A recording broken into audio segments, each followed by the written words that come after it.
Good morning, everyone. Welcome. My name is Todd Carpenter. I'm the Executive Director of NISO. I also serve SSP as its Society Treasurer. I'm the moderator for this session. We're going to be talking about eBooks this morning. In addition to moderating, I'm going to do a presentation on the identification of eBooks. And then afterwards, the next speaker will be Bill Kasdorf, who is Vice President of Apex Content Solutions. He also serves as the metadata lead for the IDPF EPUB working group. And he's going to be discussing EPUB 3 and the very fascinating things that are taking place within EPUB 3. I don't think there's many people better placed to discuss EPUB 3. And then following Bill is going to be Nettie Legassi, who is NISO's Associate Director for Programs. And she's going to be talking about a project that's related to EPUB 3. It's the revision of the DAISY standard for digital talking books. This is an important component of the EPUB 3 specification, and it deals with accessibility for ebooks. So we've got a lot to talk about, and I'm sure you have a lot of questions, so we'll get started. First, a little bit about my organization, NISO, the National Information Standards Organization. We're an industry trade organization accredited by ANSI to develop technical standards for the distribution of information. We develop standards in a variety of areas, from familiar things like ISSN numbers, more traditional standards related to paper binding, steel shelving in libraries. And then as we've moved forward over the past decade, 15 years or more, we've been focusing a lot of attention on standards for the distribution of electronic information, things that you're probably familiar with, like the DOI, the Dublin Core Metadata Standards. We've been working more recently on things like usage data, sushi, licensing with CIRU, the Shared Electronic Resources Understanding, and things related to knowledge base and open URL exchange, such as KBART. Going to give you a little bit of an overview of our community and NISO's role in participating in the development of standards for identification of ebooks. Put it in a little context for you. So NISO represents roughly the publishing, library, and software communities. Our membership is divided roughly into thirds between the content creators, the software providers who work with publishers to distribute that information, and then the library community who eventually pass that information onto patrons. And despite our name, National Information Standards, we're actually a very international organization. Roughly 20% of our members are actually based outside of the United States. And the distribution of information is really, we've gone well beyond national borders in terms of distributing information. We actively participate in organizations like ISO, Editor, IFLA, ICSD, CODATA. So we are very international in our scope. And one of the things that we do, in addition to representing U.S. interests to ISO for things like country codes and records management and the identifier standards, NISO is also responsible for the secretariat for the technical committee within ISO that focuses on publishing and libraries, in specific, the subcommittee on identification and description. This is the group within ISO that does ISBN numbers, ISSN numbers, ISAN for audiovisual, the ISTC, the International Standard Text Code, the recently published International Standard Name Identifier. So NISO is responsible not necessarily for setting those standards, but ensuring that that community gets its work done and done on schedule and is really responsive to the needs of industry.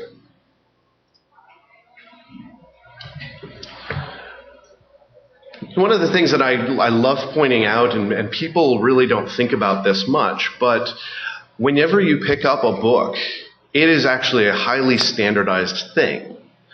Those things have been developed over centuries, but we don't even think about them as standards anymore. But page numbers, for example, was something that was a long time. I mean, about 100 years after the invention of the printing press, for them to actually figure out that they need page numbers, because when you fold up a sheet of paper, how do you know you folded it in the right order? Or when back when they were actually laying in type, some people were faster at laying in type than others, and then you printed up 100 pages of 217 and 100 pages of 147, and you had to put all of that stuff together. So how did that's how page numbers developed.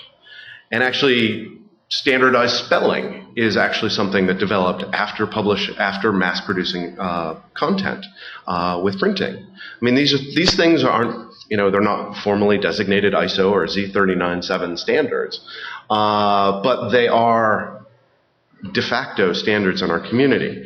And as we move forward with electronic books and electronic information distribution, we have to really rethink a lot of the standards or the ways that we've been building technology and distributing information, because what does a page number mean when you can reflow text? How do you reference, in an index, how do you point to where that term lies within the book? These are all important questions that we need to think about in a digital environment. So I'm going to give you a high-level view of some important concepts in identification and description. So the first thing is the referent. So the referent is the thing that's being identified. That could be the hardcover book, the softcover book, the Kindle version, etc. Then we identify that referent with an identifier. It's a string of characters. It could be meaningful, it could be not. Hopefully they're ambiguous. That means they're only assigned to one thing. And then you have the metadata that describes the thing. This will be the only slide of XML I will show. I will abuse you all with XML. But essentially, this is how you describe the thing that you've identified with an identifier. Again, I want to highlight the fact that identifiers can be human readable, but they don't necessarily have to be. They don't have to make sense to anyone apart from a computer. Really, that's in our environment, that's the most relevant bit of importance for an identifier. And another element here is that not every attribute of the item need to be identified. This is a really important element in terms of how you think about identifying things and describing things. You describe the things that are most important.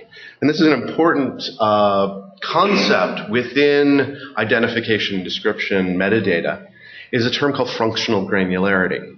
We identify things at the level that it makes sense in a business level to identify things. So this is a Google map.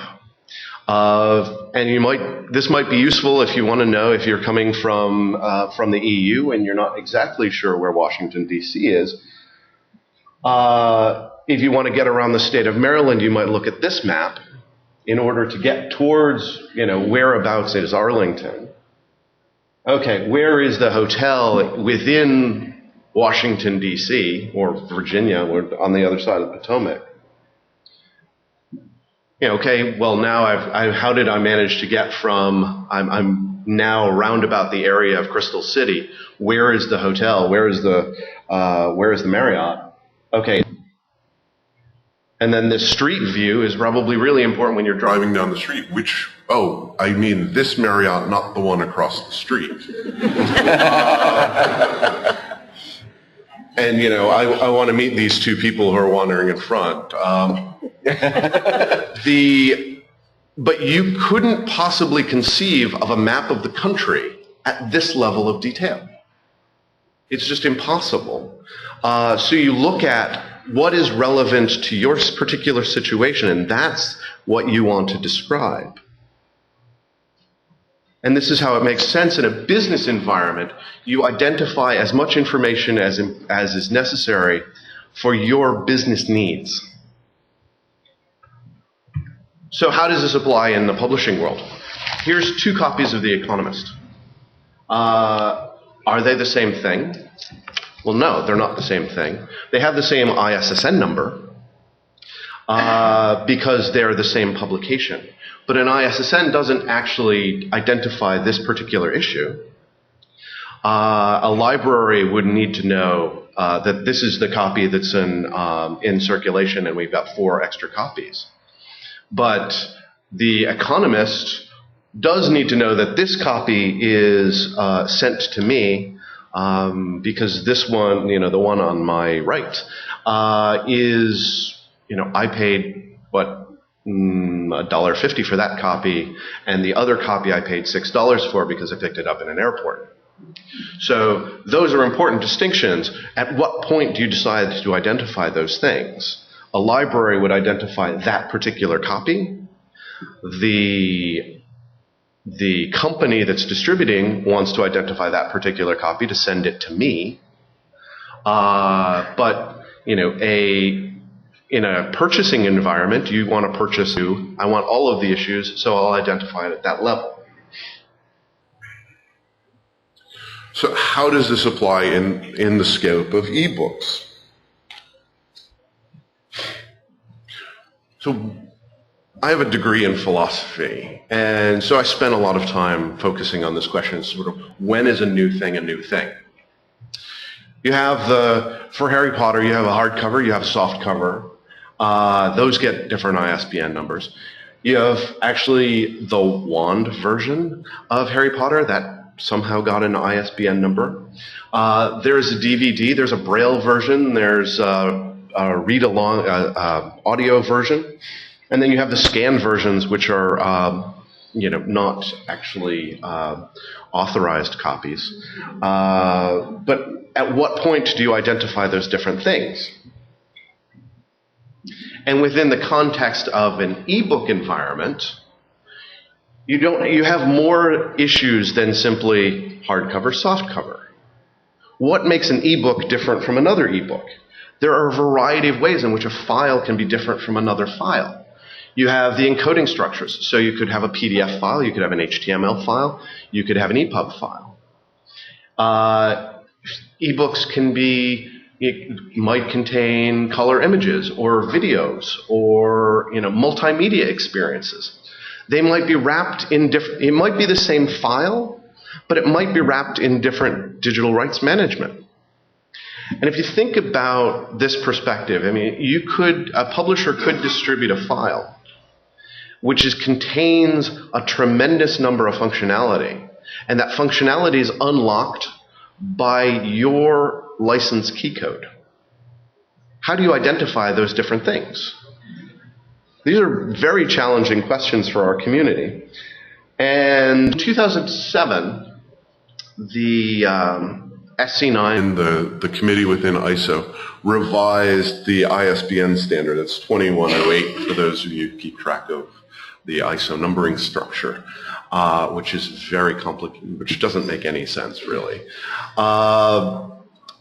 The revision of the ISBN in 2007 was primarily focused on extending the number of numbers that we had.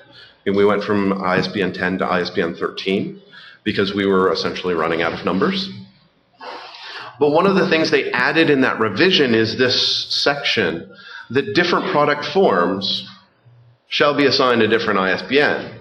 And the following sentence, which is very important, that each different format of an electronic publication, such as PDF, such as HTML, such as EPUB, should be that is published and made separately available, should get a different ISBN. So this is the core precept, and this is what the standard states. But again, you get back to this question of, well, what makes a different file format? What makes a different ebook different? And then you get into bigger questions of, well, the publisher might distribute a single file, may distribute an EPUB file, and then secondary vendors then wrap that file in different DRM, such as Amazon, or may manipulate the file in, put it into a system such as eBrary, or aggregated systems like that. So at what point does another identifier get included? The standard also specifies that you can identify chapters with ISBN numbers.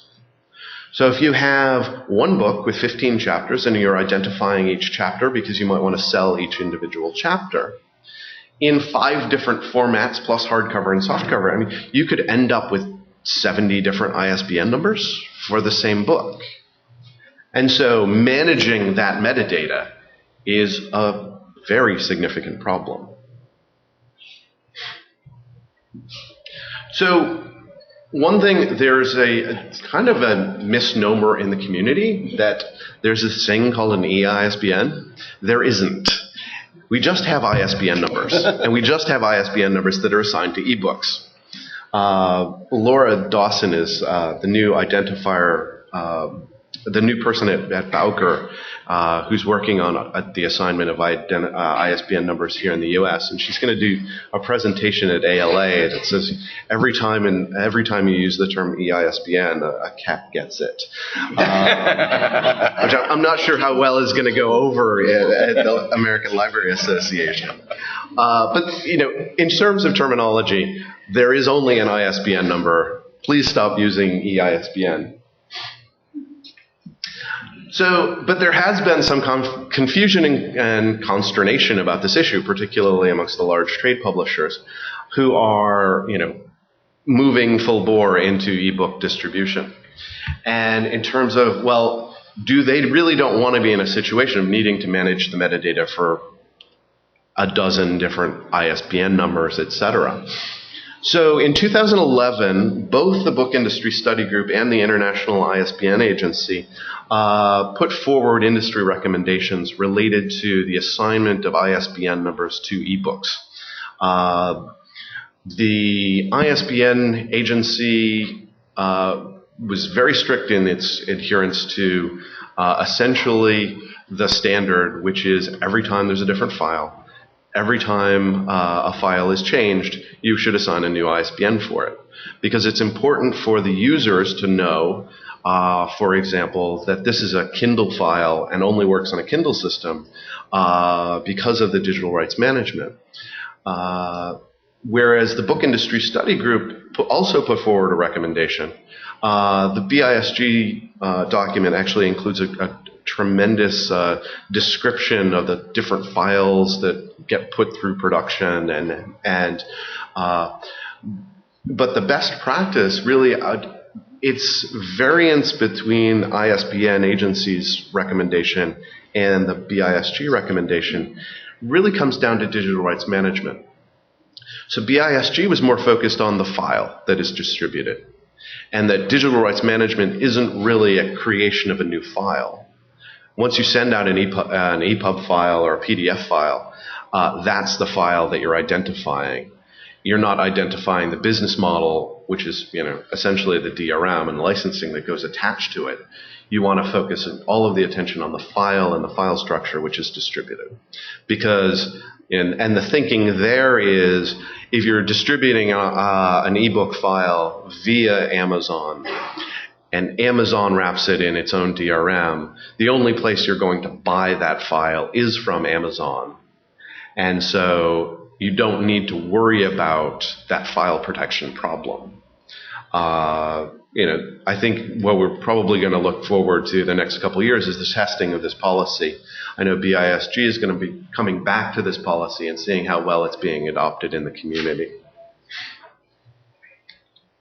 So simply put, for each publisher, for each file type that a publisher creates and distributes in the community, assign a new ISBN number to it. ISBN numbers are realistically not terribly expensive. The management of the metadata shouldn't be that difficult.